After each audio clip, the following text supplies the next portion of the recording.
আসসালামু আলাইকুম প্রিয় দর্শক। বাংলাদেশের রাজনীতিতে প্রতিদিনই আসলে নতুন নতুন ঘটনা সামনে আসছে। আমাদের বাংলাদেশের রাজনৈতিক প্রেক্ষাপট প্রতিদিনই নতুন দিকে মন নিচ্ছে। তো আজকে এরকমই ৩টা বিষয় নিয়ে আর কি আলোচনা করব। আমার ব্যক্তিগত মতামত এবং বিশ্লেষণ করার চেষ্টা করব। একটি হচ্ছে রাশেদ খানের গণ অধিকার পরিষদের রাশেদ খানের বিএনপিতে যোগদান। আরেকটি হচ্ছে জামাতের সঙ্গে জোটবদ্ধ মানে হওয়ার ক্ষেত্রে ৩০ জন এনসিপি নেতা নাহিদ ইসলামকে চিঠি দিয়েছে যাতে তারা জামাতের সঙ্গে জোটবদ্ধ না হয়। এবং আরেকটা হচ্ছে তাসনিম জারা, যিনি এনসিপির একজন নেত্রী, তিনি স্বতন্ত্র থেকে নির্বাচন করার ঘোষণা দিয়েছেন। আসলে প্রথমটিতে যদি আসি, যে গণ অধিকার পরিষদের রাশেদ খান তিনি বিএনপিতে যোগদান করেছেন এবং বিএনপি থেকে তাকে ঝিনাইদহ ৪ আসন থেকে নির্বাচনের জন্য তাকে মনোনয়ন দেওয়া হয়েছে। তিনি ধানের শীষ প্রতীকে আপনার হচ্ছে নির্বাচন করবেন ঝিনাইদহ ৪ আসন থেকে, যেটা হচ্ছে আপনার কালীগঞ্জ এই আসন থেকে। তো সেইখানে রাশেদ খানকে মনোনয়ন দেওয়ার পরে স্বাভাবিকভাবে সেইখানে মিশ্র প্রতিক্রিয়া দেখা দিয়েছে। সেইখানকার যারা স্থানীয় বিএনপির নেতাকর্মীরা রয়েছেন এবং যারা বিএনপির মনোনয়ন প্রত্যাশী ছিলেন, তারা আসলে এটাতে মনঃক্ষুণ্ণ হয়েছেন এবং তারা বিভিন্নভাবে প্রতিবাদ জানাচ্ছেন।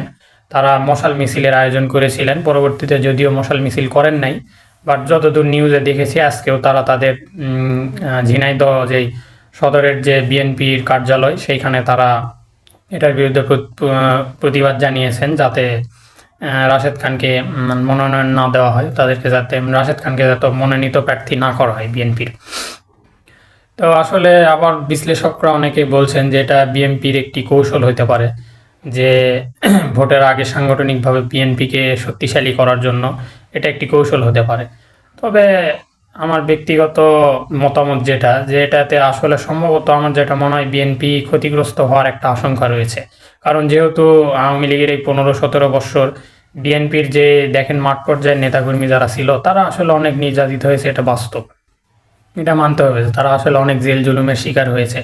তো সেই সময় কিন্তু এই রাশেদ খানরা কিন্তু যতই তারা বলুক যে তারা বিএনপির সঙ্গে যুগপৎ আন্দোলনে ছিল, বাট আসলে বিএনপি যেরকম যতটা স্যাক্রিফাইস করেছে বিএনপির মাঠ পর্যায়ের নেতারা, রাশেদ খান কিন্তু সেরকম সেই স্যাক্রিফাইসটা কিন্তু করে নাই, এটা বাস্তব। বা এখন হয়তো নির্বাচন সামনে আসছে, তারা এখন এই গণ অধিকার পরিষদের রাশেদ খানেরা এখন যেই দলে চিন্তা করবে, যেই দলে গেলে আমি একটা সিট পাবো, এমপি হয়ে সংসদে যাইতে পারবো, সেই দলে তারা ভিড়বে, এটাই স্বাভাবিক। তো আসলে এক্ষেত্রে ঝিনাইদহ ৪ আসনে ওইখানকার যারা স্থানীয় প্রার্থী আছে তারা অবশ্যই ১৫ বছরে তারা অনেক স্যাক্রিফাইস করেছে। এখন হঠাৎ করে এসে যখন অন্য একটা দল থেকে যোগদান করা নেতাকে প্রতীক দিয়ে বরাদ্দ দিয়ে মনোনয়ন দিয়ে নির্বাচনে দাঁড়ায় দেওয়া হবে, এটা আসলে স্বাভাবিকভাবেই কেউ মানবে না। তো সেই ক্ষেত্রে তারা যদি বিএনপির দলের দলীয় সিদ্ধান্তের বাইরে গিয়ে যদি স্বতন্ত্র প্রার্থী হয়ে যায়, সেই ক্ষেত্রে কিন্তু একটু বিএনপি ওই আসনে কিন্তু একটু বেকায়দায় পড়তে পারে। কারণ নিজ দলে আমরাও গত ১৫ বছরে আওয়ামী লীগের এই জিনিসটাকে আমরা দেখেছি, যে যেহেতু নির্বাচনে বিএনপিও আসে নাই, অনেক সময় অনেক দল আসে নাই, সেই ক্ষেত্রে তারা নিজেরাই তাদের প্রার্থীদেরকে স্বতন্ত্র বানিয়ে তারা নির্বাচন করেছে দেখানোর জন্য। তো এরকম করতে গেলে কিন্তু বিএনপি বেকায়দায় করতে পারে, অতএব তখন তারা নিজেদের মধ্যেই একটা ভোট কাটাকাটি হয়ে যাবে। আর আমি বুঝলাম না আসলে তারেক রহমান বাংলাদেশে আসলো দীর্ঘ ১৭ বছর পর, আসার পরে তিনি বাংলাদেশে অবস্থান করা অবস্থায় মানে রাশেদ খানকে এরকমভাবে প্রতীক বরাদ্দ দিলে আমি আসলে জানি না, বাট আমার কাছেও মানে বিষয়টা কেমন জানি মনে হইতেছে যে আর রাশেদ খান মানে নুরুল হক নূর, তারপরও মাঝে মাঝে একটু মানে ভালো কথাবার্তা বলে, বাট রাশেদ খান তো মানে এক প্রকার বলতে গেলে ওনার রাজনৈতিক কর্মকাণ্ড অনেক বিতর্কিত, ওনার কথাবার্তা অনেক বিতর্কিত, কখন কি বলে ঠিক নেই। দেখ তারপরও বিএনপিতে যোগ দিয়েছে, বিএনপি তাকে মনোনীত করেছে, মনোনয়ন দিয়েছে, এটা বিএনপির দলীয় ব্যাপার, তাদের দলীয় সিদ্ধান্ত, তারা কি করবে তাদের ব্যাপার। আমার ব্যক্তিগত মতামত আর কি, যে আমার কাছে এটাই মনে হয় যে বিএনপির ঝিনাইদহ ৪ আসনে এটা আসলে হিতের বিপরীত হইলেও হইতে পারে। সামনে নির্বাচন আসলেই দেখা যাবে যে আমার কথা সঠিক হয় কি না, দেখা যাক। আর এদিকে আমরা গত একদিন আগে শুনেছিলাম যে জামাতের আমির বলেছিলেন যে আসলে এনসিপিকে হয়তো 30টির মতো আসন ছেড়ে দিবেন তারা, অর্থাৎ যে এনসিপিও হয়তো জামাতের সঙ্গে একটি জোটে যাবে। তো এই সময় আসলে নাহিদ ইসলামকে আমরা দেখলাম যে এনসিপির 30 জন নেতা চিঠি দিয়েছে যাতে জামাতের সঙ্গে কোনো প্রকার জোটে যাতে না যাওয়া হয়।